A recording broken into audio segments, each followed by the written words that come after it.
Amumu, momie mélancolique. Amumu est une âme seule et mélancolique née à l'époque de la Shurima antique, qui traverse aujourd'hui le monde à la recherche d'un ami. Frappé par une malédiction ancestrale, il est condamné à rester seul pour l'éternité, car tout ce qu'il touche est voué à mourir, et tout ce qu'il aime à s'effondrer. Ceux qui prétendent l'avoir vu disent qu'Amumu est un cadavre ambulant, de petite stature, entièrement recouvert de bandelettes, dont la couleur rappelle le lichen. Il a inspiré bien des mythes et des légendes, transmis de génération en génération, pendant si longtemps qu'il est désormais impossible de démêler le vrai du faux. Le peuple de Shurima est tout de même capable de se retrouver sur certains points. Le vent vient de l'ouest au petit matin, avoir le ventre plein un jour de nouvelle lune est un mauvais présage, les trésors se cachent toujours sous les pierres les plus lourdes, mais aucun d'entre eux ne saurait se mettre d'accord sur l'histoire d'Amumu. L'un des récits les plus courants associe Amumu à la première grande famille impériale de Shurima, qui succomba à un mal rongeant la peau avec une effroyable rapidité. Leur plus jeune enfant, Amumu, fut placé en quarantaine dans sa chambre, où il se lia d'amitié avec une servante qui l'entendait pleurer à travers les murs. Elle lui racontait tous les potins de la cour et les histoires des pouvoirs mystiques de sa grand-mère, pour son plus grand plaisir. Un matin, la jeune fille annonça à Amumu que son dernier frère avait succombé à la maladie, faisant ainsi de lui l'empereur de Shurima. Désolée de devoir lui infliger cette nouvelle alors qu'il était seul, elle ouvrit la porte et se précipita à l'intérieur pour le consoler. Amumu l'enlaça spontanément, mais à son contact, il fit un pas en arrière, comprenant qu'il venait de la condamner au même destin tragique que sa famille. En apprenant la mort de la fille, sa grand-mère lança un fléau sur le jeune empereur. Pour elle, Amumu s'était rendu coupable du meurtre d'un membre de sa famille. Lorsque la malédiction s'abattit, Amumu se retrouva pris au piège dans ses instants de souffrance, telle une sauterelle capturée dans la résine d'un arbre. Un second récit fait de lui un prince héritier connu pour ses accès de colère, sa cruauté et sa vanité aux tendances meurtrières. Selon cette histoire, Amumu fut couronné empereur de Shurima dans son jeune âge. Convaincu qu'il était béni par le soleil, il força ses sujets à le vénérer comme un dieu. Amumu convoitait l'œil d'Angor, une relique ancestrale enfouie dans une crypte dorée et dont on disait qu'elle accordait la vie éternelle à quiconque osait la contempler avec la plus profonde des déterminations.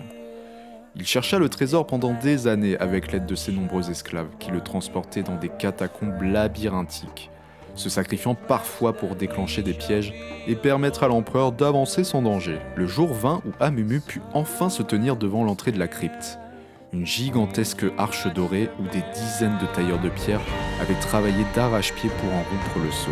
Alors que le jeune empereur se précipitait à l'intérieur, bien décidé à contempler de lui-même l'œil d'Angor, ses esclaves profitèrent de cette occasion pour refermer la porte derrière lui.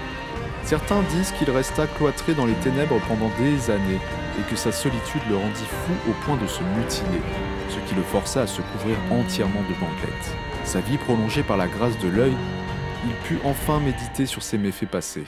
Mais le don qui lui avait été fait était à double tranchant, car il était condamné à rester seul pour toujours. Le jour où une série de séismes dévastateurs détruisit les fondations de son tombeau, l'empereur put enfin s'enfuir. Il ignorait combien de temps avait passé, mais il était déterminé à se racheter pour tout le mal qu'il avait causé. Il existe encore une autre histoire, celle du seul et unique Yordle à avoir un jour gouverné Shurima.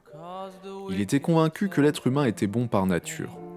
Pour le prouver à ses détracteurs, il jura de mener une vie de mendiant jusqu'au jour où il trouverait un véritable ami. Il pensait ainsi que cela motiverait chaque habitant de Shurima à aider son prochain. Mais des milliers de personnes passèrent devant le Yordle démuni et pas une ne s'arrêta pour lui tendre la main.